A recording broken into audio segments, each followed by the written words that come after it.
वाहिगुरु जी का खालसा वाहिगुरु जी की फतेह।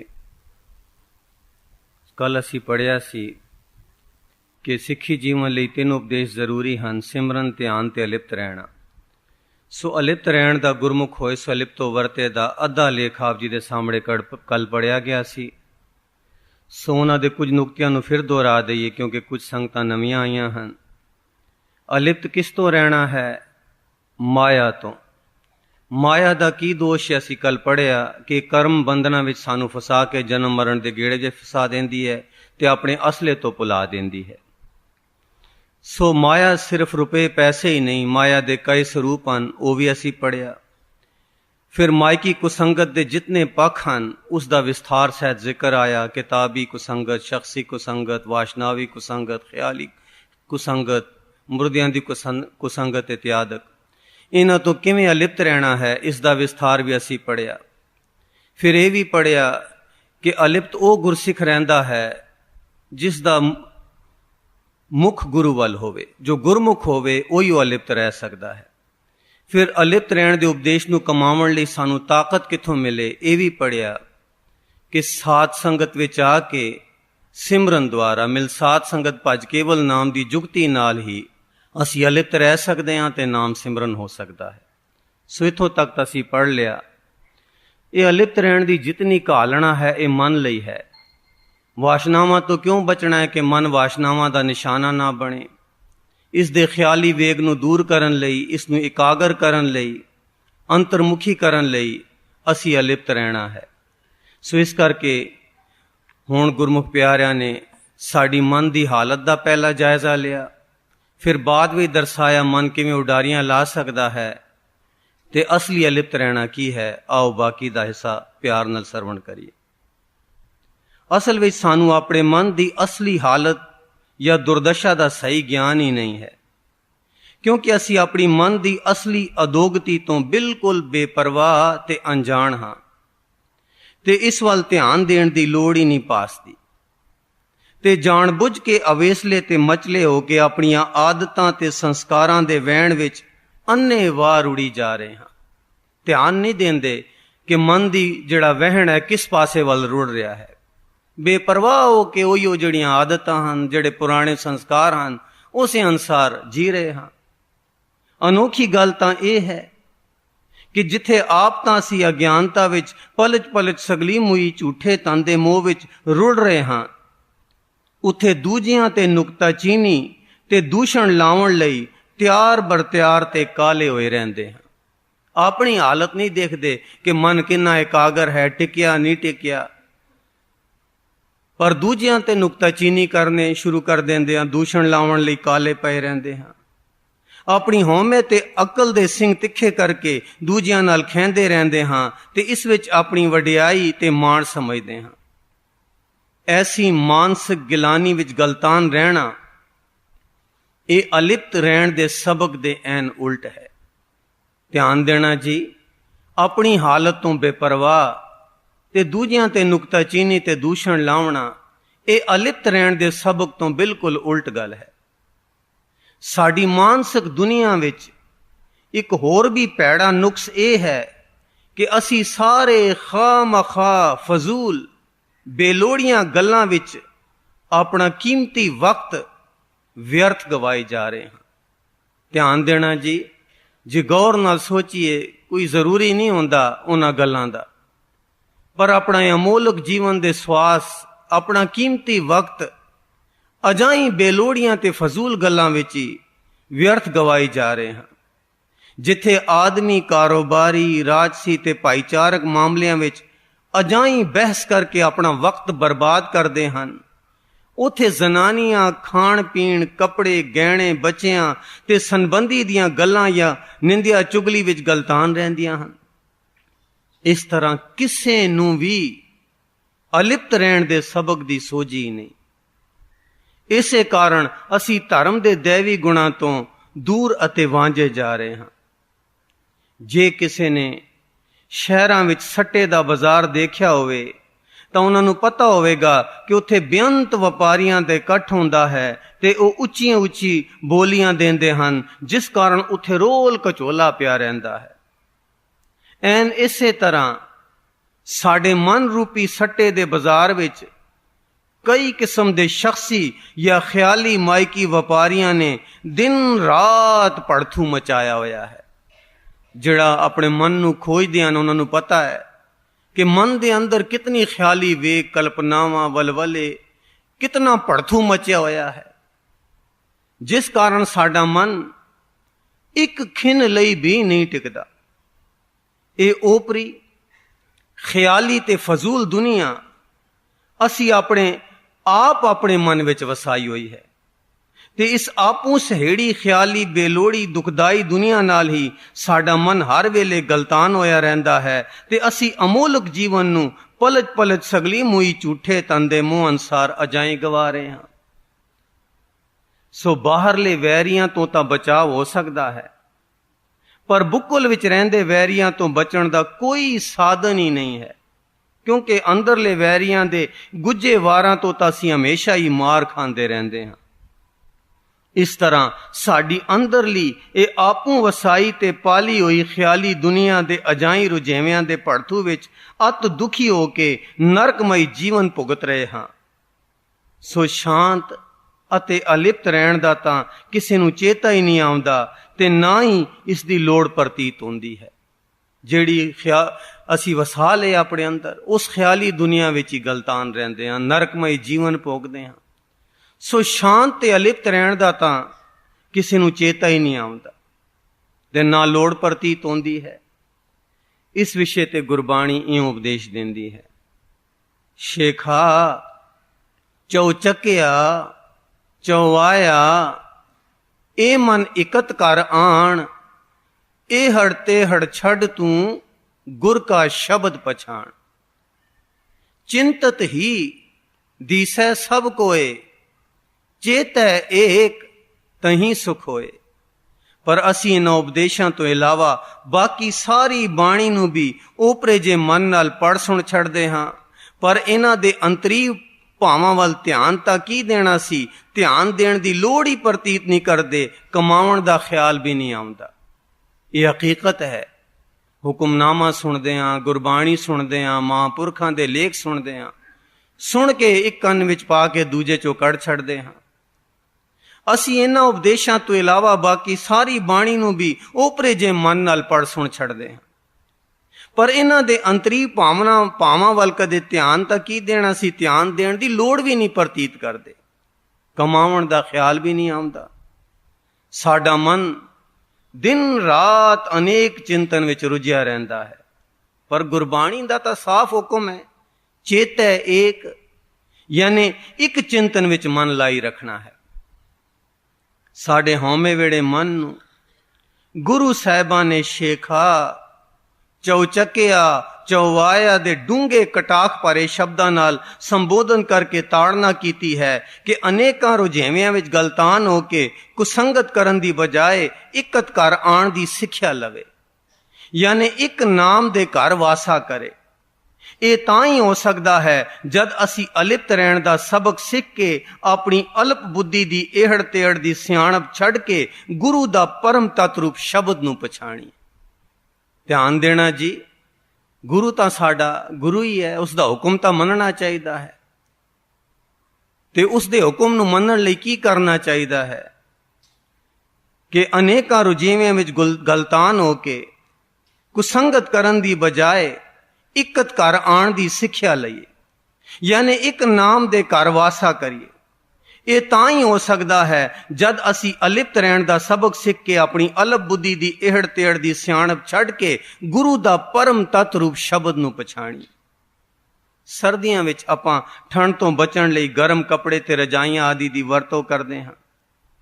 ਕਈ ਵਾਰੀ ਆਪਾਂ ਇਸ ਗੱਲ ਨੂੰ ਦੇਖਿਆ ਹੋਵੇਗਾ ਕਿ ਸੌਣ ਲੱਗਿਆਂ ਜੇ ਕਿਸੇ ਪਾਸਿਓਂ ਵੀ ਰਜਾਈ ਦਾ ਪੱਲਾ ਚੁੱਕਿਆ ਜਾਵੇ ਤਾਂ ਉੱਥੇ ਹੀ ਠੰਡ ਲੱਗਣ ਲੱਗ ਪੈਂਦੀ ਹੈ ਤੇ ਆਪਾਂ ਸਾਰਿਆਂ ਪਾਸਿਆਂ ਤੋਂ ਰਜਾਈ ਨੂੰ ਹੇਠਾਂ ਦਬ ਲੈਂਦੇ ਹਾਂ ਕਿ ਠੰਡ ਅੰਦਰ ਨਾ ਆ ਸਕੇ ਤੇ ਰਜਾਈ ਦਾ ਜਿਹੜਾ ਨਿੱਘ ਹੈ ਉਹ ਅੰਦਰ ਕਾਇਮ ਰਹੇ। ਇਸੇ ਕਰਕੇ ਹੀ ਆਪਾਂ ਸਰਦੀਆਂ ਵਿੱਚ ਮਹਿੰਗੇ ਤੇ ਗਰਮ ਕੱਪੜੇ ਖਰੀਦਦੇ ਹਾਂ, ਪਰ ਜੇਕਰ ਗੌ ਕਰਕੇ ਘੋਖਿਆ ਜਾਵੇ ਤਾਂ ਅਸਲੀਅਤ ਦਾ ਸਾਨੂੰ ਪਤਾ ਲੱਗੇਗਾ ਕਿ ਗਰਮ ਕੱਪੜਿਆਂ ਜਾਂ ਰਜਾਈ ਵਿੱਚ ਆਪਣੀ ਕੋਈ ਗਰਮਾਇਸ਼ ਜਾਂ ਨਿੱਘ ਨਹੀਂ ਹੈ, ਬਲਕਿ ਨਿੱਘ ਤਾਂ ਅਸਲ ਵਿੱਚ ਸਾਡੇ ਸਰੀਰ ਵਿੱਚ ਹੈ। ਇਹ ਸਰੀਰਕ ਅਗਨੀ ਜਾਂ ਨਿੱਘ ਸਾਡੇ ਸਰੀਰ ਦੇ ਅੰਦਰ ਹੀ ਮੌਜੂਦ ਹੈ। ਪਰ ਜਦ ਬਾਹਰਲੀ ਠੰਡੀ ਹਵਾ ਲੱਗਦੀ ਹੈ ਤਾਂ ਇਹ ਨਿੱਘ ਉੱਡ ਜਾਂਦਾ ਹੈ ਜਾਂ ਜ਼ਾਇਆ ਹੋ ਜਾਂਦਾ ਹੈ ਤੇ ਸਾਨੂੰ ਠੰਡ ਮਹਿਸੂਸ ਹੋਣ ਲੱਗ ਪੈਂਦੀ ਹੈ। ਸੋ ਇਸ ਬਾਹਰਲੀ ਠੰਡੀ ਹਵਾ ਤੇ ਅੰਦਰਲੀ ਨਿੱਘ ਦੇ ਵਿਚਕਾਰ ਜੇ ਕੋਈ ਰੁਕਾਵਟ ਅਥਵਾ ਬਚਾਅ ਹੋ ਜਾਵੇ ਤਾਂ ਬਾਹਰਲੀ ਠੰਡ ਅਤੇ ਅੰਦਰਲਾ ਸਰੀਰਕ ਨਿੱਘ ਅੰਦਰ ਕਾਇਮ ਰਹਿ ਸਕਦਾ ਹੈ। ਯਾਨੀ ਇਹਨਾਂ ਦੋਹਾਂ ਬਾਹਰਲੀ ਠੰਡ ਤੇ ਅੰਦਰਲੇ ਨਿੱਘ ਦੇ ਦਰਮਿਆਨ ਕੋਈ ਪਰਦਾ ਜਾਂ ਓਲਾ ਕੀਤਾ ਜਾਵੇ ਤਾਂ ਇੱਕ ਦੂਜੇ ਦਾ ਮੇਲ ਨਾ ਹੋ ਸਕੇ। ਇਸੇ ਨਿਯਮ ਅਨੁਸਾਰ ਠੰਡੇ ਦੇਸ਼ਾਂ ਵਿੱਚ ਮਕਾਨ ਵਾਤਾਨਕੂਲ 에ਅਰ ਕੰਡੀਸ਼ਨ ਕੀਤੇ ਜਾਂਦੇ ਹਨ। ਇਸ ਤਰ੍ਹਾਂ ਜੇ ਬਾਹਰ ਬਰਫ਼ ਪੈਂਦੀ ਹੋਵੇ ਤਾਂ ਘਰ ਦਾ ਅੰਦਰ ਬਿਜਲੀ ਨਾਲ ਗਰਮ ਰਹਿੰਦਾ ਹੈ, ਕਿਉਂਕਿ ਦੀਵਾਰਾਂ ਵਿੱਚ ਇਨਸੂਲੇਸ਼ਨ ਪਾ ਕੇ ਬਾਹਰਲੀ ਠੰਡੀ ਹਵਾ ਨੂੰ ਅੰਦਰ ਧੱਸਣ ਤੋਂ ਰੋਕਿਆ ਜਾਂਦਾ ਹੈ। ਦੂਜੇ ਲਫ਼ਜ਼ਾਂ ਵਿੱਚ ਅੰਦਰਲੇ ਨਿੱਘ ਨੂੰ ਬਾਹਰਲੀ ਠੰਡੀ ਹਵਾ ਤੋਂ ਅੱਡ ਜਾਂ ਅਲੇਪ ਰੱਖਿਆ ਜਾਂਦਾ ਹੈ।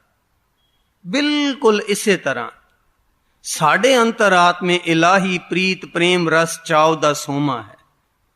ਪਰ ਅਸੀਂ ਇਹਨਾਂ ਦੈਵੀ ਗੁਣਾਂ ਤੋਂ ਵਾਂਝੇ ਜਾ ਰਹੇ ਹਾਂ, ਕਿਉਂਕਿ ਸਾਡੇ ਮਨ ਦੀ ਬਿਰਤੀ ਸੁਰਤੀ ਬਾਹਰਮੁਖੀ ਹੋਣ ਕਰਕੇ ਅਸੀਂ ਇਹਨਾਂ ਦੈਵੀ ਗੁਣਾਂ ਦੇ ਨਿੱਘ ਸ਼ਾਂਤੀ ਰਸ ਚਾਉ ਦੇ ਸੁੱਖ ਤੋਂ ਅਣਜਾਣ, ਅਵੇਸਲੇ ਤੇ ਬੇਮੁਖ ਹੋ ਕੇ ਬਾਹਰਲੇ ਰਸਾਂ ਕਸਾਂ ਦੇ ਖਿੰਨ ਭੰਗਰ ਸੁੱਖਾਂ ਮਗਰ ਅੰਨੇ ਵਾਹ ਭਜੇ ਫਿਰਦੇ ਹਾਂ। ਦੂਜੇ ਸ਼ਬਦਾਂ ਵਿੱਚ ਅਸੀਂ ਬਾਹਰਮੁਖੀ ਹੋ ਕੇ ਆਪਣੇ ਅੰਦਰਲੇ ਸ਼ਾਂਤੀ ਰਸ ਚਾਉ ਪ੍ਰੀਤ ਪ੍ਰੇਮ ਦੇ ਦੈਵੀ ਤੇ ਸਦੀਵੀ ਸੁੱਖਾਂ ਤੋਂ ਵਾਂਝੇ ਜਾ ਰਹੇ ਹਾਂ। ਧਿਆਨ ਦੇਣਾ ਜੀ, ਸਰਦੀਆਂ ਵਿੱਚ ਜਦੋਂ ਸਾਡੇ ਅੰਦਰੋਂ ਨਿੱਘ ਨਿਕਲਦੀ ਹੈ ਸਾਨੂੰ ਗਰਮ ਕਰਨ ਲਈ, ਉਹ ਬਾਹਰਲੀ ਠੰਡੀ ਹਵਾ ਸਾਡੀ ਅੰਦਰਲੀ ਨਿੱਘ ਨੂੰ ਜ਼ਾਇਆ ਕਰ ਦਿੰਦੀ ਹੈ, ਸਾਨੂੰ ਠੰਡ ਲੱਗਦੀ ਹੈ, ਫਿਰ ਅਸੀਂ ਰਜਾਈ ਓੜ ਲੈਂਦੇ ਹਾਂ ਕਿ ਇਹ ਜਿਹੜਾ ਬਾਹਰਲੀ ਠੰਡੀ ਹਵਾ ਹੈ ਅੰਦਰਲੀ ਜਿਹੜੀ ਸਰੀਰ ਚੋਂ ਨਿੱਘ ਨਿਕਲੇ ਉਸ ਨੂੰ ਜ਼ਾਇਆ ਨਾ ਕਰੇ। ਸੋ ਸਾਡੇ ਅੰਦਰ ਤਾਂ ਪ੍ਰੀਤ ਪ੍ਰੇਮ ਰਸ ਚਾਉ ਦਾ ਸੋਮਾ ਹੈ। ਮਾੜੀ ਜੀ ਸ਼ਰਦਾ ਪ੍ਰੇਮ ਸੁਪਨਾ ਦਾ ਕੋਈ ਰੰਗ ਉੱਠਦਾ ਹੈ, ਅਸੀਂ ਬਾਹਰਮੁਖੀ ਹੋ ਕੇ ਖਿੰਨ ਭੰਗਰ ਰਸਾਂ ਕਸਾਂ ਦੇ ਸਵਾਦਾਂ ਮਗਰ ਭੱਜੇ ਫਿਰਦੇ ਹਾਂ। ਉਹ ਹੁੰਦਾ ਕੀ ਉਹਨਾਂ ਸਵਾਦਾਂ ਨਾਲ ਬਾਹਰਮੁਖੀ ਹੋਣ ਨਾਲ ਉਹ ਅੰਦਰਲੀ ਜਿਹੜੀ ਨਿੱਘ ਹੈ ਉਹ ਜ਼ਾਇਆ ਹੋ ਜਾਂਦੀ ਹੈ ਤੇ ਉਹ ਜਿਹੜੀ ਅੰਦਰਲੀ ਸਦੀਵੀ ਸੁੱਖਾਂ ਵਾਲੀ ਨਿੱਘ ਹੈ ਉਸਦੇ ਸੁੱਖਾਂ ਤੋਂ ਅਸੀਂ ਵਾਂਝੇ ਹੋ ਜਾਂਦੇ। ਸੋ ਜੇਕਰ ਅਸੀਂ ਅੰਤਰਮੁਖੀ ਇਲਾਹੀ ਪ੍ਰੀਤ ਪ੍ਰੇਮ ਰਸ ਚਾਉ ਦਾ ਆਤਮਿਕ ਨਿੱਘ ਮਾਣਨਾ ਚਾਹੁੰਦੇ ਹਾਂ ਤਾਂ ਸਾਨੂੰ ਬਾਹਰਮੁਖੀ ਹੋਣ ਦੀ ਬਜਾਏ ਅੰਤਰਮੁਖੀ ਹੋਣਾ ਪਵੇਗਾ। ਧਿਆਨ ਦੇਣਾ ਜੀ, ਉਹ ਅੰਤਰ ਆਤਮਾ ਵਿੱਚੋਂ ਜੋ ਪ੍ਰੀਤ ਪ੍ਰੇਮ ਰਸ ਚਾਉ ਦਾ ਨਿੱਘ ਨਿਕਲਦਾ ਹੈ, ਜੇ ਚਾਹੁੰਦੇ ਹਾਂ ਕਿ ਉਸ ਨੂੰ ਮਾਣੀਏ ਫਿਰ ਬਾਹਰਮੁਖੀ ਤੋਂ ਬਚਣਾ ਪਵੇਗਾ, ਲਿਪਤ ਰਹਿਣਾ ਪਵੇਗਾ, ਅੰਤਰਮੁਖੀ ਹੋਣਾ ਪਵੇਗਾ ਤਾਂ ਕਿ ਅੰਦਰਲਾ ਨਿੱਘ ਅੰਦਰ ਕਾਇਮ ਰਹੇ ਤੇ ਉਸ ਨੂੰ ਕਈ ਸਦੀਆਂ ਤੱਕ ਮਾਣ ਸਕੀਏ। ਸੋ ਸਾਨੂੰ ਬਾਹਰਮੁਖੀ ਹੋਣ ਦੀ ਬਜਾਏ ਅੰਤਰਮੁਖੀ ਹੋਣਾ ਪਵੇਗਾ। ਜੇ ਨਹੀਂ ਹੋਵਾਂਗੇ ਤਾਂ ਸਾਰੀ ਦੁਨੀਆ ਵਾਂਗ ਅਸੀਂ ਵੀ ਬਾਹਰਮੁਖੀ ਦੁਨੀਆ ਵਿੱਚ ਪਲਚ ਪਲਚ ਸਗਲੀਮ ਹੋਈ ਝੂਠੇ ਤਨ ਦੇ ਮੋਹ ਵਾਲਾ ਜੀਵਨ ਹੀ ਬਤੀਤ ਕਰੀ ਜਾਵਾਂਗੇ ਤੇ ਸਾਡਾ ਮਨ ਮਾਇਕੀ ਦੁਨੀਆ ਦੇ ਤੀਖਣ ਤੇ ਖੁੱਬੇ ਤੀਰਾਂ ਦਾ ਸ਼ਿਕਾਰੀ ਬਣਿਆ ਰਹੇਗਾ। ਦੁਨੀਆ ਕੇਰੀ ਦੋਸਤੀ ਮਨਮੁਖ ਦਜ ਮਰਨ, ਜੰਪੁਰ ਬੱਦੇ ਮਾਰੀਐ ਵੇਲਾ ਨਾ ਲੈਣ। ਸੋ ਬਾਹਰਮੁਖੀ ਬਿਰਤੀ ਨੂੰ ਅੰਤਰਮੁਖੀ ਕਰਨ ਲਈ ਸਭ ਤੋਂ ਆਸਾਨ ਤੇ ਸਰਲ ਤਰੀਕਾ ਗੁਰਬਾਣੀ ਵਿੱਚ ਦੱਸਿਆ ਹੈ, ਅਲਿਪਤ ਵਰਤੋ। ਧਿਆਨ ਦੇਣਾ ਜੀ, ਫਿਰ ਦੁਹਰਾ ਦਈਏ, ਇਹ ਤੱਤ ਹੈ ਅੱਜ ਦੇ ਗੁਰਬਾਣੀ ਵਿਚਾਰ ਦੇ ਲੇਖ ਦਾ ਕਿ ਬਾਹਰਮੁਖੀ ਬਿਰਤੀ ਨੂੰ ਅੰਤਰਮੁਖੀ ਕਰਨ ਲਈ ਸਭ ਤੋਂ ਆਸਾਨ ਤੇ ਸਰਲ ਤਰੀਕਾ ਗੁਰਬਾਣੀ ਵਿੱਚ ਦੱਸਿਆ ਹੈ, ਅਲਿਪਤ ਵਰਤੋ। ਸਾਡੇ ਮਨ ਦੀ ਬਿਰਤੀ ਸੁਰਤੀ ਜੋ ਕਿ ਹਮੇਸ਼ਾ ਬਾਹਰਮੁਖੀ ਰਹਿੰਦੀ ਹੈ ਉਸ ਨੂੰ ਉਲਟਾ ਕੇ ਅੰਤਰਮੁਖੀ ਕਰਨਾ। ਸੇਵਡ ਭਾਗੀ ਜਿਨ ਸ਼ਬਦ ਪਛਾਣਿਆ, ਬਾਹਰ ਜਾਂਦਾ ਘਰ ਮੈਂ ਆਣਿਆ। ਸਾਇਰ ਸਪਤ ਭਲੇ ਜਲ ਨਿਰਮਲ, ਉਲਟੀ ਨਾਮ ਤਰਾਵੇ, ਬਾਹਰ ਜਾਤੋ ਠਾਕ ਰਹਾਵੇ, ਗੁਰਮੁਖ ਸਹਿਜ ਸਮਾਵੇ। ਗੁਬਾਰਾ ਬੈਲੂਨ ਇਹ ਸਾਰਿਆਂ ਨੇ ਦੇਖਿਆ ਹੈ। ਗੁਬਾਰੇ ਵਿੱਚ ਹਵਾ ਨਾਲੋਂ ਵੀ ਹਲਕੀ ਗੈਸ ਭਰੀ ਜਾਂਦੀ ਹੈ ਤੇ ਉਸ ਨੂੰ ਚਾਰ ਚੁਫੇਰਿਓਂ ਰੱਸੀਆਂ ਨਾਲ ਜ਼ਮੀਨ ਤੇ ਬੰਨਿਆ ਜਾਂਦਾ ਹੈ। ਜਦ ਉਹ ਗੁਬਾਰਾ ਗੈਸ ਨਾਲ ਭਰਪੂਰ ਹੋ ਕੇ ਉੱਡਣ ਲਈ ਤਿਆਰ ਹੋ ਜਾਂਦਾ ਹੈ ਤਾਂ ਉਸ ਦੀਆਂ ਸਾਰੀਆਂ ਰੱਸੀਆਂ ਇੱਕਦਮ ਖੋਲ ਦਿੱਤੀਆਂ ਜਾਂਦੀਆਂ ਹਨ ਤੇ ਉਹ ਆਪ ਮੁਹਾਰੇ ਉੱਪਰ ਉੱਠ ਕੇ ਪੁਲਾੜ ਵਿੱਚ ਤਾਰੀਆਂ ਲਾਉਂਦਾ ਹੈ। ਐਨ ਇਸੇ ਤਰ੍ਹਾਂ ਸਾਡੇ ਮਨ ਰੂਪੀ ਗੁਬਾਰੇ ਵਿੱਚ हों मैं ईर्खा द्वैत फिकर चिंता साड़ा काड़ा आदि नीवें ख्यालां दी मैली ते भारी हवा भरी हुई है ते इस नूं नालों नाल वधाई जांदे हां। इस तो इलावा अपने मन दी तृष्णा ते मेरी दियां रसनियां दियां गंढां अपनी मैं रूपी धरती नाल होर कसी ते जकड़ी जांदे हां, जिस कारण साडी रूह दा गुब्बारा अपने केंद्र इलाही मंडल दे आकाशां वल उड़ नहीं सकदा। ध्यान देना जी, गुरमुख प्यारियां ने कई लेखां विच अपने कई कैस्टां विच इस दा जिक्र कीता है, आत्मक उडारियां आत्मक उडारियां आत्मक उडारियां। पर असी आत्मक उडारियां क्यों नहीं ला सकदे? क्योंकि उडारियां लई तां जिवें गुब्बारे दे विच हल्की गैस भरी जावे ते फिर उस दियां रस्सियां खोल दित्तियां जाण बाहरली हवा नालों हल्की गैस, तां ओह गुब्बारा उड़दा है। सो साडे मन विच की है? ईर्खा द्वैत फिकर साड़ा चिंता तृष्णा काम क्रोध लोभ मोह अहंकार, ये सब भारी हवा भरी हुई है ते दिन ब दिन इस भार नूं होर वधा रहे हां। इस तो इलावा मैं मेरी दियां रस्सियां दियां गंढां अपनी मेरी दियां रस्सी दियां गंढां अपनी मैं रूपी धरती नाल कस के बनिया होईयां हन। इसे कारण तां साडी रूह दा गुब्बारा ये अपने केंद्र इलाही मंडल आत्मक मंडल दे आकाशां वल उडारियां नहीं ला सकदा। इस विचार विचों दो खास नुकते हन। एक तां ओह हल्की गैस जो गुब्बारे नूं उडाउंदी है ते दूजा है मैं मेरी दियां रस्सियां दी पकड़। सो साडा मन जद नीवें दुनियावी संकल्पां काम क्रोध ईर्खा द्वैत साड़ा वैर विरोध तृष्णा आदि विच गलतान आउंदा है तां मन मैला ते भारा होके मोह ममता दी पकड़ विच जकड़िया रहिंदा है। जितने भी क्रिया तो इलावा संकल्प हन साडे ख्याल हन, भावें ओह किसी भी तरह दे ख्याल हन, चिंता दे हन फिकर दे हन वासनावां दे हन, मन नूं भारा करी जांदे हन ते मोह ममता दी पकड़ विच असीं जकड़े रहंदे हां। नानक अवगुण जेतड़े तेते गली जंजीर, काम क्रोध लो मोह बाधा महागरत में निगरत जाता। दूजे मैं अते मेरी दियां रस्सियां नाल असी अपने मन नूं माया दी धरती नाल बहुत पींडियां गड्ढां दे के बनिया होया है, जिस कारण साडी रूह लई अपने केंद्र इलाही मंडल विच उडारियां लावणियां असंभव हन। इतना अभ्यास मैं मेरी दा कि बहुत मुश्किल है साडी रूह दा आत्मक मंडल वच उड़ना। मैं मेरी दियां रस्सियां दी पकड़ नाल जकड़िया होया है साडा मन। मेरी मेरी धार बंधन बंधिया, मेरी मेरी धारी ओहां पैर लोहारी। सो उच्चे सुच्चे आत्मक प्रेम स्वैपना दे मंडलां विच उडारियां लावण लई दो ही साधन हन कि अपनी रूह दे गुब्बारे विच हल्की गैस यानी साध संगत विच विचरदियां होयां अपने हिरदे दे अंदर वैराग उच्चे सुच्चे सोहणे वलवले नामे का रंग शरदा पै भावनी ते प्रेम स्वैपना पैदा करिए, जो कि माइकी ख्यालां दी वासनावां तो बहुत हल्की गैस है जिस नाल साडा मन निर्मल हो जांदा है। साध संग जो हर गुण गावे सो निर्मल कर लीजे। पंच विकार मन मह बसै राचे माया संग, साध संग होए निर्मला नानक प्रभ कै रंग। शब्द सुरत लिवलाए हुक्म कमाया, साध संगत पै पाए निज कर पाया। दूजा साधन है दुनिया ते रिश्तेदारी दियां पींडियां गंडा खोलणियां। जिन्ना चिर असी मैं मेरी दियां रस्सियां ढिलियां करके नहीं खोलते, ये साडे पाठ पूजा भजन बंदगी आदि धार्मिक कर्मकांड ही बन के रह जाते हैं। ध्यान देना जी, मन तो एक पासे खुब सकता है, या रिश्तेदारियां दोस्तां मित्रां भैणां भरावां नाल खुबे या गुरु नाल नाम दे रंग नाल खुबे। ते जे उस पासे मैं मेरी नाल खुबिया होया है, फिर तां साडे पाठ पूजा धार्मिक कर्मकांड ही बन के रह जाते हैं। सो जे चाहते हाँ कि साड़ी जिहड़ी रूह है वो आत्मक मंडल वल उडारियां मारे, तां सब तो पहला तां अपने हिरदे दे अंदर बाहरली वासनावां दी गैस नालों हल्की गैस भरनी चाहिदी है। कि साध संगत विच विचरदियां होयां अपने हिरदे दे अंदर वैराग उच्चे सुच्चे सोहणे वलवले नामे का रंग शरदा ते पै भावनी ते प्रेम स्वैपना पैदा करिए। पर इत्थे एक गल जरूरी है ਕਿ ਗੁਬਾਰੇ ਦੇ ਅੰਦਰ ਜਦੋਂ ਗੈਸ ਭਰ ਜਾਂਦੀ ਹੈ, ਇੱਕ ਗੁਬਾਰੇ ਵਿੱਚ ਜੇ 100 ਕਿਲੋ ਗੈਸ ਪਾਣੀ ਹੋਵੇ, ਅਸੀਂ 5-7 ਕਿਲੋ ਗੈਸ ਪਾ ਦਈਏ, ਉਹ ਉੱਡੇਗਾ ਨਹੀਂ। ਪੂਰੀ ਤਰ੍ਹਾਂ ਜਦੋਂ ਭਰ ਜਾਂਦਾ ਹੈ ਗੁਬਾਰਾ ਗੈਸ ਨਾਲ, ਸੋ ਅਸੀਂ ਵੀ ਆਪਣੇ ਮਨ ਨੂੰ ਇਹਨਾਂ ਉੱਚੇ ਸੁੱਚੇ ਵਲਵਲਿਆਂ ਨਾਲ ਭਰਪੂਰ ਕਰਨਾ ਹੈ। ਪਰ ਅਸੀਂ ਕੀ ਕਰਦੇ ਹਾਂ? ਸੰਗਤ ਵਿੱਚ ਆਏ, ਥੋੜੇ ਬਹੁਤ ਸ਼ਰਧਾ ਭਾਵਨੀ ਪ੍ਰੇਮ ਸੁਪਨਾ ਦਾ ਰੰਗ ਮਾਣਿਆ, ਘਰਾਂ ਨੂੰ ਗਏ, ਅਲਿਪਤ ਨਹੀਂ ਰਹਿੰਦੇ, ਉਹ ਸਾਰਾ ਰੰਗ ਉੜ ਜਾਂਦਾ ਹੈ। ਜਿਵੇਂ ਕੱਲ ਪੜਿਆ ਕਿ ਵਾੜੀ ਲਈ ਵਾੜ ਕਰਨੀ ਜ਼ਰੂਰੀ ਹੈ, ਨਹੀਂ ਤਾਂ ਮਾਇਕੀ ਵਾਸ਼ਨਾਵਾਂ ਦੇ ਹਿਰਨ ਵਾੜੀ ਨੂੰ ਉਜਾੜ ਦੇਣਗੇ। ਉਹ ਜਿਹੜੀ ਥੋੜੀ ਬਹੁਤ ਵੈਰਾਗ ਵਲਵਲੇ ਪ੍ਰੇਮ ਸੁਪਨਾ ਸ਼ਰਧਾ ਭਾਵਨੀ ਜਾਂ ਪੈ ਭਾਵਨੀ ਉਪਜਦੀ ਹੈ, ਉਹ ਬਾਹਰਮੁਖੀ ਹੋਣ ਨਾਲ ਉੱਡ ਪੁੱਟ ਜਾਂਦੀ ਹੈ। ਕਈ ਤਾਂ ਘਰ ਤੱਕ ਵੀ ਸੀਮਤ ਹੀ ਨਹੀਂ ਰੱਖਦੇ, ਇੱਥੇ ਰੰਗ ਮਾਣਿਆ ਤੇ ਬਾਹਰ ਗਏ ਗੱਲਾਂ ਕਰਕੇ ਇੱਥੇ ਹੀ ਉਡਾ ਦਿੰਦੇ ਹਨ ਉਸ ਰੰਗ ਨੂੰ।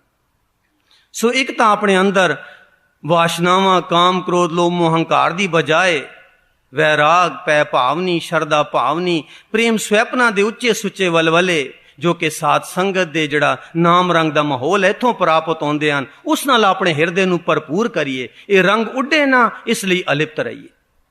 ਤੇ ਦੂਜੀ ਗੱਲ ਕਿ ਦੁਨੀਆ ਤੇ ਰਿਸ਼ਤੇਦਾਰੀ ਦੀਆਂ ਪਿੰਡੀਆਂ ਗੰਢਾਂ ਖੋਲੀਏ, ਤਾਂ ਹੀ ਤਾਂ ਉੱਡ ਸਕੇਗਾ। ਜਦੋਂ ਭਰਪੂਰ ਹੋ ਗਿਆ ਗੁਬਾਰੇ ਨੂੰ, ਫਿਰ ਰੱਸੀਆਂ ਉਹਦੀਆਂ ਖੋਲਦਿਆਂ ਤਾਂ ਹੀ ਉੱਡਦਾ ਹੈ। ਰਿਸ਼ਤੇਦਾਰੀ ਤੇ ਦੁਨੀਆਦਾਰੀ ਦੀਆਂ ਪਿੰਡੀਆਂ ਗੰਢਾਂ ਖੋਲਣੀਆਂ, ਜਿੰਨਾ ਚਿਰ ਅਸੀਂ ਇਹ ਮੈਂ ਮੇਰੀ ਦੀਆਂ ਰੱਸੀਆਂ ਢੇਲੀਆਂ ਕਰਕੇ ਨਹੀਂ ਖੋਲਦੇ, ਸਾਡੇ ਇਹ ਪਾਠ ਪੂਜਾ ਭਜਨ ਬੰਦਗੀ ਆਦਿ ਧਾਰਮਿਕ ਕਰਮ ਕਾਂਡ ਹੀ ਬਣ ਕੇ ਰਹਿ ਜਾਂਦੇ ਹਨ। ਇਸ ਦਾ ਪ੍ਰਤੱਖ ਨਤੀਜਾ ਸਾਡੀ ਇਹ ਮੌਜੂਦਾ ਧਾਰਮਿਕ ਮਾਨਸਿਕ ਸ਼ਰੀਰਕ ਤੇ ਆਤਮਿਕ ਹਾਲਤ ਹੈ। ਮੇਰੀ ਮੇਰੀ ਕਰ ਕਰ ਮੂਠੋਂ ਪਾਪ ਕਰਤ ਨਹੀਂ ਨਹਿ ਪਰੀ ਦਇਆ, ਮਹਾ ਬੇਕਾਰ ਘੋਰ ਦੁਖ ਸਾਗਰ ਤਿਸ ਮੈਂ ਪ੍ਰਾਣੀ ਗਲਤ ਪਿਆ। ਸੋ ਆਤਮਕ ਉਡਾਰੀਆਂ ਲਈ ਕਬੀਰ ਹਮਰਾ ਕੋ ਨਹੀਂ, ਹਮ ਕਿਸੂ ਕੇ ਨਾਏ ਵਾਂਗ ਕੋਰੇ ਹੋਣਾ ਜ਼ਰੂਰੀ ਹੈ। ਜਿਵੇਂ ਕੱਲ ਪੜਿਆ ਸੀ ਕਿ ਸਮਾਜ ਨੂੰ ਕੋਰਾ ਇਨਸਾਨ ਬਿਲਕੁਲ ਪਸੰਦ ਨਹੀਂ, ਪਰ ਆਤਮਕ ਮੰਡਲ ਵਿੱਚ ਉਡਾਰੀਆਂ ਲਾਉਣ ਲਈ ਕੋਰੇ ਬਣਨਾ ਜ਼ਰੂਰੀ ਹੈ। ਅਤੇ ਕੋਰੇ ਹੋ ਕੇ ਹੀ ਅਸੀਂ ਅਲਿਪਤ ਰਹਿ ਸਕਦੇ ਹਾਂ। ਪਰ ਅਸੀਂ ਤਾਂ ਰਿਸ਼ਤੇਦਾਰੀ ਤੇ ਮੈਂ ਮੇਰੀ ਦੀਆਂ ਰੱਸੀਆਂ ਨਿਤ ਹੋਰ ਪਿੰਡੀ ਕਰੀ ਜਾਂਦੇ ਹਾਂ ਤੇ ਦੁਖੀ ਹੋ ਰਹੇ ਹਾਂ। ਫਾਸਨ ਕੀ ਬਿਦ ਸਭ ਕੋ ਜਾਣੇ, ਛੂਟਨ ਕੀ ਇੱਕ ਕੋਈ।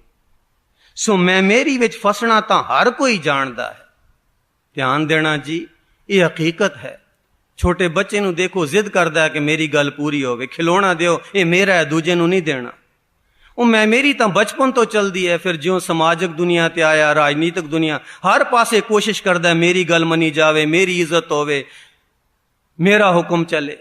ਉਹ ਫਿਰ ਜਿਉਂ-ਜਿਉਂ ਜਿੱਥੇ ਜਾਂਦਾ ਹੈ, ਭਾਵੇਂ ਸਮਾਜਿਕ ਦੁਨੀਆ ਹੈ, ਭਾਵੇਂ ਰਾਜਨੀਤਿਕ ਦੁਨੀਆ ਹੈ, ਭਾਵੇਂ ਭਾਈਚਾਰਕ ਦੁਨੀਆ ਹੈ, ਫਿਰ ਜਦੋਂ ਧਾਰਮਿਕ ਦੁਨੀਆ ਤੇ ਆਂਦਾ, ਇੱਥੇ ਵੀ ਉਹੀ ਕਿਰਿਆ ਬਦਲਦੀ ਹੈ, ਪਰ ਭਾਵਨਾ ਉਹੀ ਮੈਂ ਮੇਰੀ ਦੀ ਰਹਿੰਦੀ ਹੈ, ਪਰਪੱਕ ਮੈਂ ਮੇਰੀ ਹੋ ਰਹੀ ਹੈ।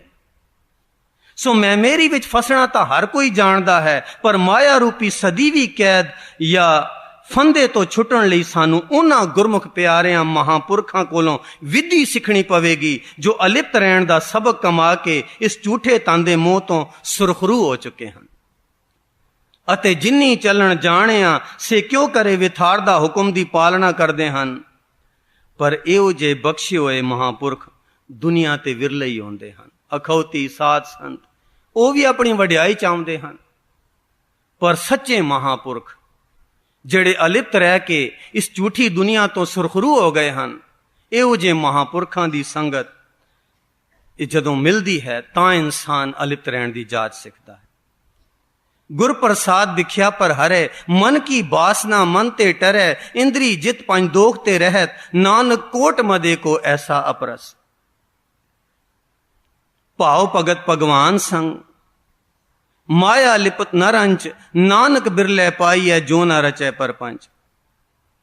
ਐਸੇ ਜਨ ਵਿਰਲੇ ਸੰਸਾਰੇ, ਗੁਰ ਸ਼ਬਦ ਵਿਚਾਰੈ ਰਹੇ ਨਿਰਾਰੇ, ਆਪ ਤਰੈ ਸੰਗਤ ਕੁਲ ਤਾਰੈ, ਤਿਨ ਸਫਲ ਜਨਮ ਜਗ ਆਇਆ। ਸੋ ਇਹ ਅਲਿਪਤਤਾ ਤੇ ਨਿਰਾਰਾਪਨ ਜਾਂ ਇਹ ਉਦਾਸੀ ਵੀ ਦੋ ਦਰਜਿਆਂ ਦੀ ਹੁੰਦੀ ਹੈ। ਇੱਕ ਤਾਂ ਹੈ ਸਰੀਰਕ ਤੇ ਮਾਨਸਿਕ ਉਦਾਸੀ। ਜਦ ਅਸੀਂ ਆਪਣੀ ਬੁੱਧੀ ਤੇ ਮਨ ਦੁਆਰਾ ਤਿਆਗ ਕਰਦੇ ਹਾਂ ਤਾਂ ਇਹ ਦਿਮਾਗੀ ਤਿਆਗ ਅਧੂਰਾ ਤੇ ਓਪਰਾ ਹੁੰਦਾ ਹੈ। ਤੇ ਜਦ ਕਦੇ ਸਾਡਾ ਮਨ ਬੇਮੁਖ ਹੋ ਜਾਵੇ ਤਾਂ ਆਪਣੀਆਂ ਉਕਤੀਆਂ ਜੁਗਤੀਆਂ ਨਾਲ ਮਨ ਨੂੰ ਵਰਗਲਾ ਕੇ ਇਸ ਖਿਆਲੀ ਤਿਆਗ ਤੋਂ ਛੁਟਕਾਰਾ ਕਰ ਲੈਂਦੇ ਹਾਂ ਤੇ ਫਿਰ ਉਸੇ ਮੈਂ ਮੇਰੀ ਦੇ ਬਿਖਮ ਦਾਇਰੇ ਵਿੱਚ ਫਸ ਜਾਂਦੇ ਹਾਂ। ਧਿਆਨ ਦੇਣਾ ਜੀ, ਇੱਕ ਤਾਂ ਉਦਾਸੀ ਹੈ ਸਰੀਰਕ ਤੇ ਮਾਨਸਿਕ ਵਾਲੀ ਕਿ ਸਾਡਾ ਉੱਪਰਲਾ ਮਨ ਫੈਸਲਾ ਕਰਦਾ ਹੈ ਕਿ ਅੱਜ ਤੋਂ ਬਾਅਦ ਫਲਾਣੀ ਵਾਸ਼ਨਾ ਵਿੱਚ ਗਲਤਾਨ ਨਹੀਂ ਹੋਣਾ ਜਾਂ ਫਲਾਣਾ ਕੰਮ ਨਹੀਂ ਕਰਨਾ। ਪਰ ਜਦੋਂ ਅੰਦਰਲਾ ਮਨ ਬੇਮੁਖ ਹੋ ਜਾਵੇ ਤਾਂ ਉਹ ਉੱਪਰਲੇ ਮਨ ਨੂੰ ਵਰਗਲਾ ਕੇ ਉਹ ਜਿਹੜਾ ਖਿਆਲੀ ਨਾਲ ਫੈਸਲਾ ਕੀਤਾ ਹੁੰਦਾ ਹੈ ਉਸ ਖਿਆਲੀ ਤਿਆਗ ਤੋਂ ਛੁਟਕਾਰਾ ਪਾ ਕੇ ਅਸੀਂ ਫਿਰ ਉਸੇ ਵਾਸ਼ਨਾ ਵਿੱਚ, ਉਸੇ ਮੈਂ ਮੇਰੀ ਵਿੱਚ ਗਲਤਾਨ ਹੋ ਜਾਂਦੇ ਹਾਂ। ਪਰ ਜਿਹੜਾ ਅਸਲੀ ਵੈਰਾਗ ਹੈ, ਅਸਲੀ ਉਦਾਸੀ ਅਲਿਪਤ ਰਹਿਣਾ, ਇਹ ਆਤਮਿਕ ਹੈ। ਗੁਰਬਾਣੀ ਅਨੁਸਾਰ ਉਹ ਉਦਾਸੀ ਵੈਰਾਗ ਅਥਵਾ ਤਿਆਗ ਸ਼ਬਦ ਵਿਚਾਰੇ ਵਾਲੀ ਹੈ, ਜਿਹੜੀ ਆਤਮਿਕ ਹੈ, ਜਿਸ ਨੂੰ ਬੜੇ ਧਿਆਨ ਨਾਲ ਸਮਝਣ ਦੀ ਲੋੜ ਹੈ। ਗੁਰੂ ਕੋਲੋਂ ਗੁਰਮੰਤਰ ਜਾਂ ਸ਼ਬਦ ਲੈ ਕੇ ਜਦ ਸਾਧ ਸੰਗਤ ਦੀ ਅਗਵਾਈ ਤੇ ਸਹਾਇਤਾ ਨਾਲ ਦਿਨ ਰਾਤ ਸ਼ਬਦ ਦੀ ਕਮਾਈ ਕਰਦੇ ਕਰਦੇ ਸਾਡੇ ਮਨ ਚਿਤ ਹਿਰਦੇ ਵਿੱਚ ਸ਼ਬਦ ਧਸ ਵਸ ਰਸ ਜਾਵੇ ਤਾਂ ਸਾਡਾ ਮਨ ਸ਼ਬਦ ਰੂਪ ਹੋ ਜਾਂਦਾ ਹੈ। ਇਸ ਤਰ੍ਹਾਂ ਸ਼ਬਦ ਸੁਰਤ ਦੁਆਰਾ ਸ਼ਬਦ ਗੁਰੂ ਦੀ ਚਰਨ ਸ਼ਰਨ ਵਿੱਚ ਰੰਗ ਰਸ ਮਾਣਦਾ ਹੋਇਆ ਅਲਮਸਤ ਮਤਵਾਰਾ ਹੋ ਕੇ ਨਾਮ ਮਹਾਰਸ ਵਿੱਚ ਲਿਵਲੀਨ ਹੋ ਜਾਵੇ ਤਾਂ ਹੀ ਆਤਮਿਕ ਤਿਆਗ, ਉਦਾਸੀ ਤੇ ਅਲਿਪਤ ਰਹਿਣ ਦੀ ਸਹੀ ਜਾਚ ਆਉਂਦੀ ਹੈ। ਧਿਆਨ ਦੇਣਾ ਜੀ, ਇਹ ਅਸਲੀ ਉਦਾਸੀ ਹੈ ਕਿ ਗੁਰੂ ਕੋਲੋਂ ਗੁਰਮੰਤਰ ਜਦੋਂ ਮਿਲਿਆ ਫਿਰ ਰਾਤ ਦਿਨ ਉਸ ਦਾ ਅਭਿਆਸ ਕਰਨਾ, ਘੰਟਾ 2 ਘੰਟੇ 6 ਘੰਟੇ ਨਹੀਂ, ਇਹ ਤਾਂ ਲਗਾਤਾਰ ਦੀ ਘਾਲਣਾ ਹੈ। ਰਾਤ ਦਿਨ ਗੁਰਮੰਤਰ ਸ਼ਬਦ ਦੀ ਕਮਾਈ ਕਰਦਿਆਂ ਕਰਦਿਆਂ ਉਹ ਜਦੋਂ ਗੁਰਮੰਤਰ ਸ਼ਬਦ ਅੰਦਰ ਧਸ ਵਸ ਰਸ ਜਾਂਦਾ ਹੈ ਤਾਂ ਜੀਵ ਸ਼ਬਦ ਸਰੂਪ ਹੋ ਜਾਂਦਾ ਹੈ। ਇਸ ਤਰ੍ਹਾਂ ਸ਼ਬਦ ਸੁਰ ਦੁਆਰਾ ਸ਼ਬਦ ਗੁਰੂ ਦੀ ਚਰਨ ਸ਼ਰਨ ਵਿੱਚ ਉਹ ਜੀਵ ਇਹੋ ਜਿਹਾ ਰੰਗ ਰਸ ਸਵਾਦ ਮਾਣਦਾ ਹੈ, ਅਲਮਸਤ ਮਤਵਾਰਾ ਹੋ ਜਾਂਦਾ ਹੈ, ਉਸ ਨੂੰ ਕੋਈ ਮਹਾਰਸ ਪ੍ਰਾਪਤ ਹੁੰਦਾ ਹੈ। ਤੇ ਜਦੋਂ ਜੇ ਮਨ ਮਹਾਰਸ ਵਿੱਚ ਲਿਵਲੀਨ ਹੋ ਜਾਵੇ ਤਾਂ ਹੀ ਆਤਮਿਕ ਤਿਆਗ, ਉਦਾਸੀ ਤੇ ਅਲਿਪਤ ਰਹਿਣ ਦੀ ਸਹੀ ਜਾਚ ਆਉਂਦੀ ਹੈ।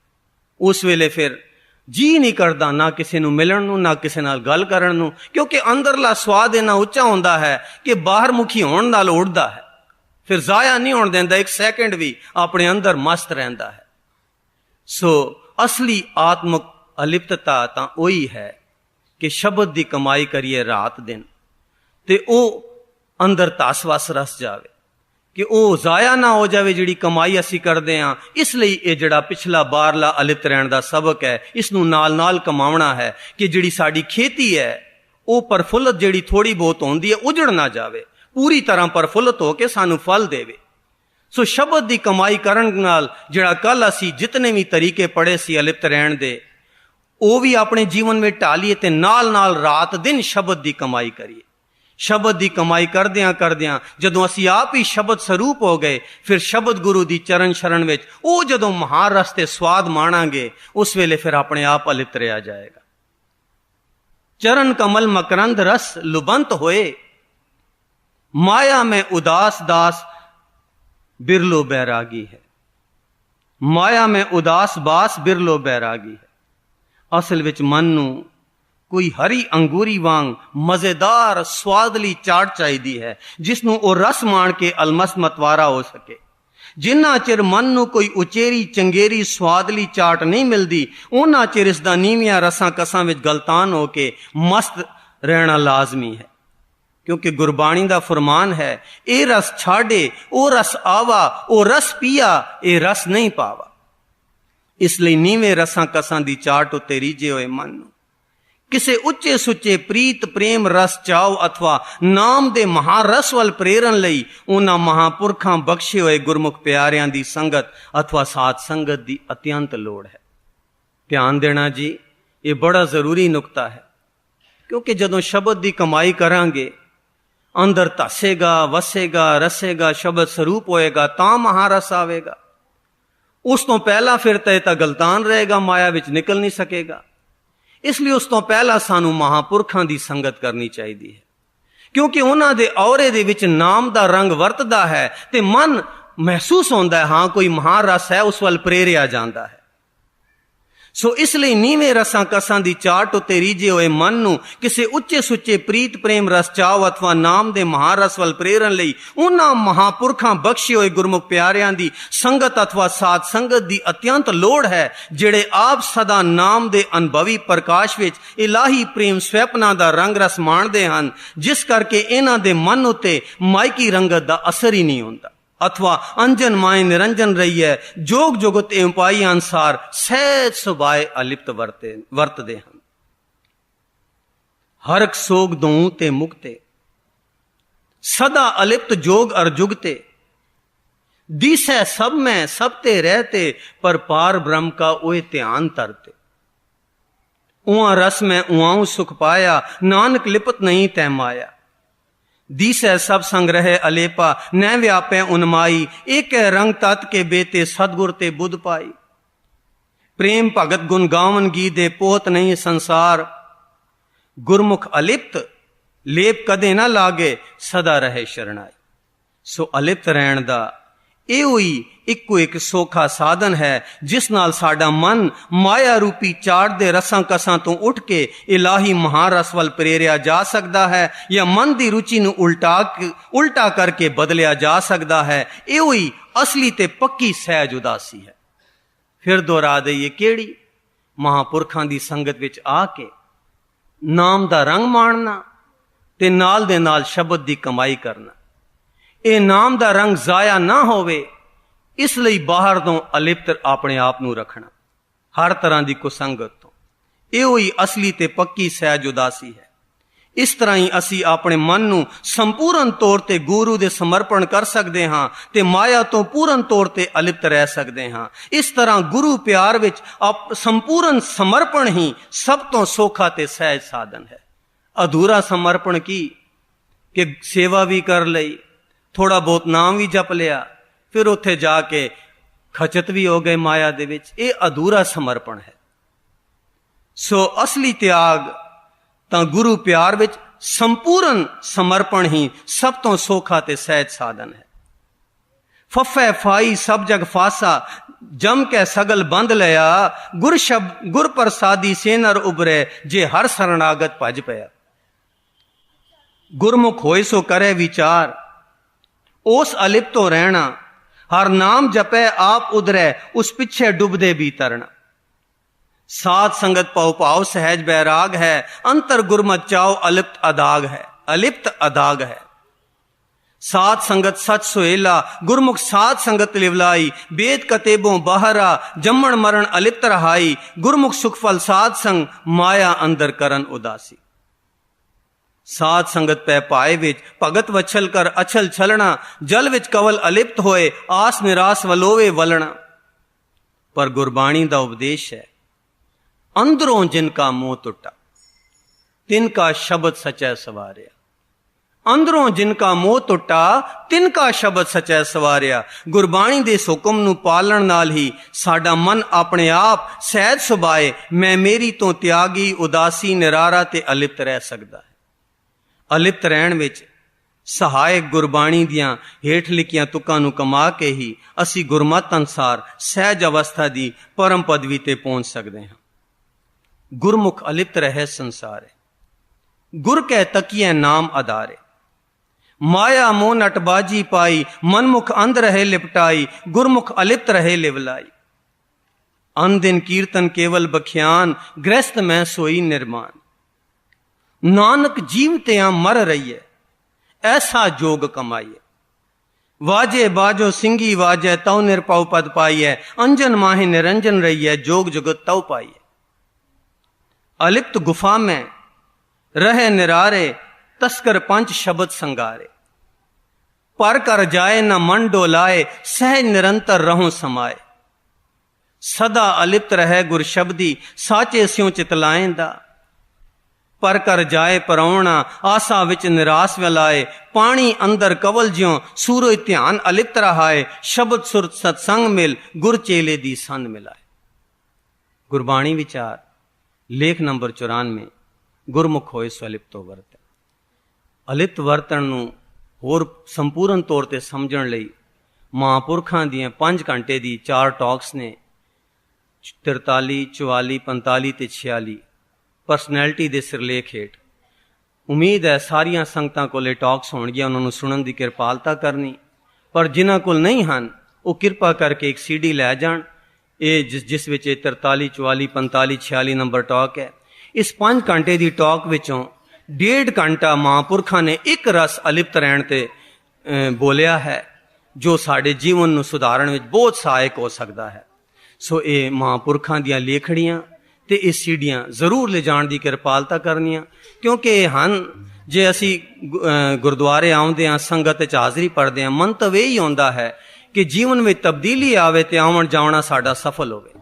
ਪਰ ਇਹ ਜਿਹੜੇ ਗੁੱਝੇ ਭੇਦ ਹਨ, ਇਹ ਅਸੀਂ ਆਪਣੇ ਆਪ ਗੁਰਬਾਣੀ ਨੂੰ ਬੁੱਝ ਕੇ ਉਸ ਤੇ ਚੱਲ ਨਹੀਂ ਸਕਦੇ। ਇਹ ਵਿਆਖਿਆ ਮਹਾਂਪੁਰਖ ਕਰ ਗਏ ਹਨ, ਚਾਨਣ ਮੁਨਾਰਾ ਹਨ। ਇਹਨਾਂ ਨੂੰ ਲਈਏ, ਪੜ੍ਹ ਕੇ ਇਹਨਾਂ ਤੋਂ ਸੇਧ ਲੈ ਕੇ ਜਦੋਂ ਆਪਣਾ ਜੀਵਨ ਇਹਨਾਂ ਲਿਖਤਾਂ ਅਨੁਸਾਰ ਢਾਲੀਏ, ਫਿਰ ਦੇਖੀਏ ਕਿਤਨਾ ਸਵਾਦ ਹੈ ਇਸ ਜੀਵਨ ਵਿੱਚ ਵੀ, ਤੇ ਜਦੋਂ ਸਰੀਰ ਤਿਆਗਾਂਗੇ ਸਾਡਾ ਪਰਲੋਕ ਵੀ ਸੁਹੇਲਾ ਹੋਵੇਗਾ। ਵਾਹਿਗੁਰੂ ਜੀ ਕਾ ਖਾਲਸਾ, ਵਾਹਿਗੁਰੂ ਜੀ ਕੀ